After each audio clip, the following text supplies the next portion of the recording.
Aloha headsets, it's your boy Frank, and it's time for your daily update. First up, my voice is coming back slowly. Had the same problem since I was a kid, never could stop talking, and this new outlet certainly hasn't helped that. But I promise you, thank you for all your concerns, and don't worry, I'm not sick, it's just my voice box. Now, on to the news. Quiz Night tonight dropped their launch trailer yesterday, and if you want to check it out, the link is in the description. This one looks cool. I honestly can't wait to get online and play with you guys, and it looks like it's gonna be a lot of fun. Alright, big news for you Korix fans out there. A new patch dropped yesterday that has streamlined the online process. Yes, you can now search for online games that are in process or happening soon, and if you host the game, you can play a mini game while you wait, and anybody waiting on a game will get a notification that a new game has started. So it should be much easier to find a match now. He's also added a new scaling option to the single player levels, which is supposed to be a lot of fun, and a ton of other bug fixes. If you want to know it all, I dropped the link with the patch notes in the description, but you guys need to know Mark from Stellar VR, the developer behind Korix, truthfully does care about this community and has reached out every step of the way and has even taken some of your input and implemented it in his game. Next up, we're getting a tie-in from Sony Pictures in the form of Snatch. If you've seen the wonderful Guy Ritchie movie, there's a chance you know that there's a television show on about it right now too. In this virtual reality experience, we're gonna be there while they're robbing a safe and the police are on the way. I'm excited to check it out, but I don't have too high of expectations. Keep Talking and Nobody Explodes is finally updated to put the bomb on the social screen. A question and a concern that a lot of us have had for a while now. I may finally get to stream this gameplay so you can enjoy it as much as I do.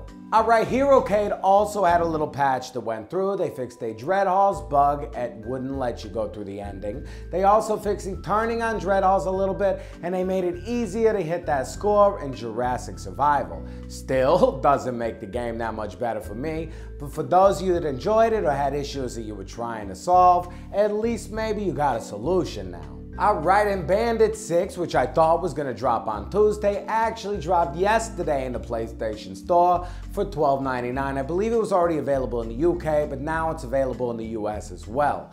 I got it. I'm going to check it out. If I get done with this video early enough, you'll see a video on the channel tonight. Otherwise, there's going to be a stream tomorrow afternoon, probably around 2:30 or so Eastern Standard Time. So if you want to, come check it out and join me. Alright, Wilde news. So the game is going to implement the aim controller, and because of that they had to update some of the in-game guns. They showed us a paintball gun that they're going to put in game, which looks really cool. The developers also said as time comes on they're going to release a few more images, and I'm excited to see what's coming of it. Alright, so a little sour news regarding PlayStation VR in Japan. Apparently it's not selling as well as they had expected. 100,000 units so far, which is nothing to scoff about, but I have a strong feeling that Summer Lesson Bundle is going to change the story.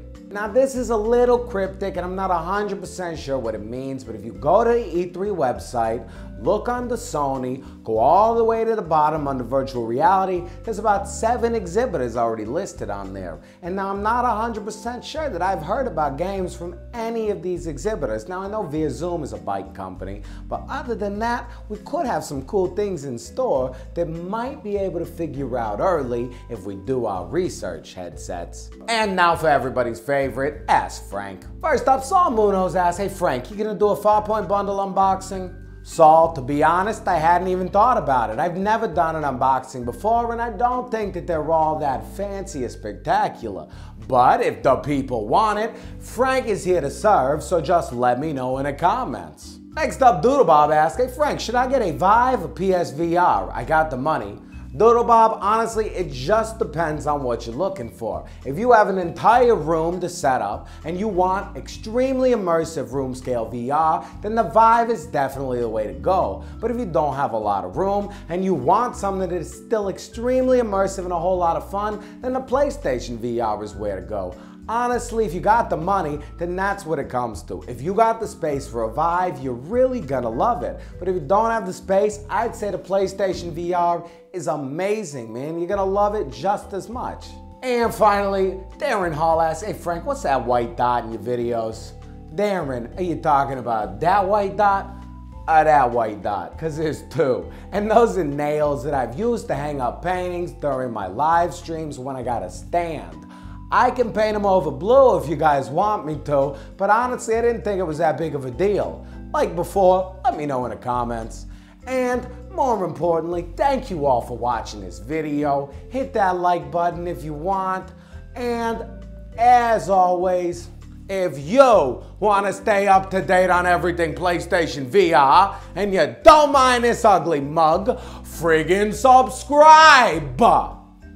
I mean, come on! Oops, my shirt came untucked.